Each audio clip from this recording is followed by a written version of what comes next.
Are you a multi-passionate creative who often feel like you don't fit in a label or a box? And as you develop a career, do you find it confusing what to do, how to allocate energy for everything that you want to do, and down to small things like how to introduce yourself in a networking event? I hear you because I'm also a multi-passionate creative.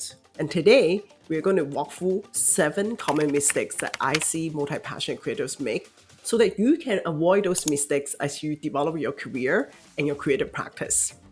Let's get into it. Remember to subscribe to this channel so that you can get more resources like this to support your creative career.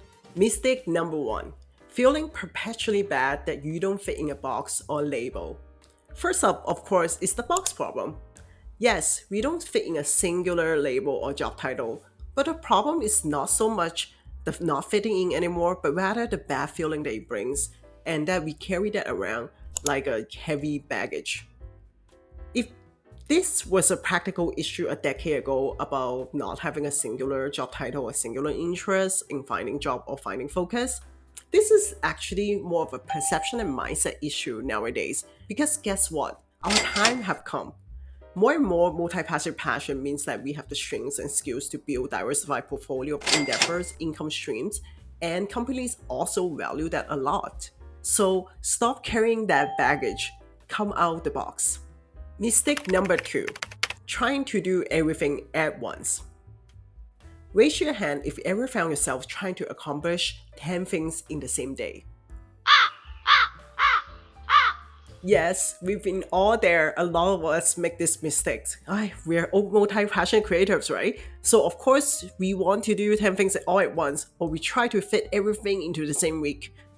Yes, we are multi-passionate, but guess what? We are also humans. Our brain needs prioritization. At any given week, if we can do 3 milestones, it's already a huge win. So being a multi-passionate is also almost even more important that we learn how to prioritize at any given week, any given month, or any given season. What are the links that we want to double down on and focus on? And what are the links that we need to take a backseat and just coast? Yes, you are allowed to coast. Overachievers, I'm giving you that permission. Mistake number 3, planning too rigidly. If I don't finish my script by the end of this month, I'm a big failure. If I don't land 2 coaching clients simultaneously during that time, I'm also a big failure. When we make a plan that max out all of our capacity and have make or break goals, we're not honoring our multi-passionate nature. As multi-passionate, we love spontaneity. And that's why we always find new interests because we pay attention to our surrounding and look for what stimulates us, right? So the key is not to have like 100% rigid goals that are, the stakes are so high and we attach our failure and success to every single one of them. Don't get me wrong, I'm not trying to say planning is not important.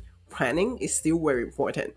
The ratio that I personally like to hit and my clients notice this is that plan for 80% of our capacity and 20% spontaneity. Mistake number 4, forgetting to plan for lane switching energy costs. This mistake manifests the most in time and energy management. As multi-passionate, there are days that we are walking from one situation, one room, wearing one hat, and a totally different situation, different room, wearing another. In our head, we think that it can happen seamlessly.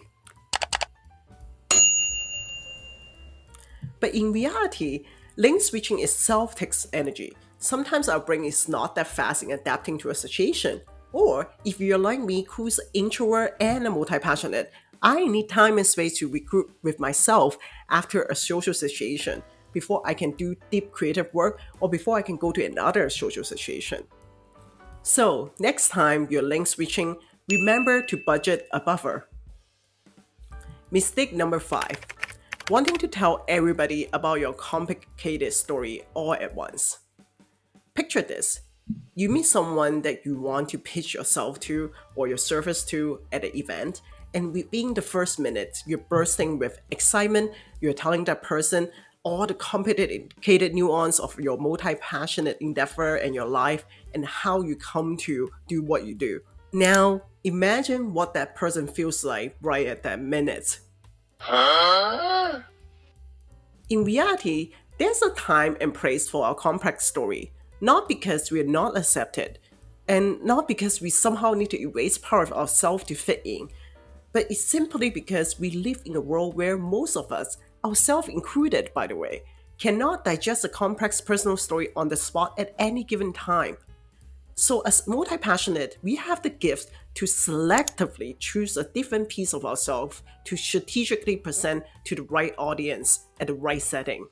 And then, once we get the interest of the person or the room, we can delve into that unique combo of things we do and our complexity. I found that strategy to work for myself every single time. Mistake number six, abandoning your new ideas too fast. Basically, expecting resources to come too fast. As multi-passionate, our minds are brimming with brilliant ideas all the time.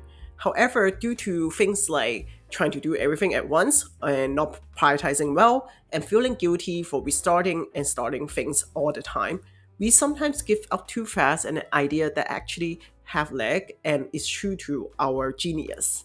Next time, before you give up on a new endeavor that you feel so drawn to, ask yourself, have I truly given the justice for this idea? Have I put in the amount of effort that it deserves for it to flourish? And is the answer simply, I need to give it time? Mistake number seven, saying yes to things that are not actually aligned with you. Just because we get excited quickly and get interested in new things all the time, it does not mean everything serves us and everything interests us. Other people might not get that nuance, but what's worse is when we ourselves don't distinguish that nuance and say yes to absolutely everything that comes our way. Interestingly enough, I think multi-passionate people emit this energy that attract people with all kinds of opportunities and new ideas to come discuss with them. So we naturally are in that spot to have to say a lot yes and say a lot no. It's our job then to build an internal decision-making compass to understand what are the true criteria to select project for us. Otherwise, we'll crash and burn so fast and neglect those 3 or 4 links that truly matter to us. So thank you for joining me today. Remember, being a multi-passionate is a gift. Let's embrace this identity and celebrate our multifaceted self with intention.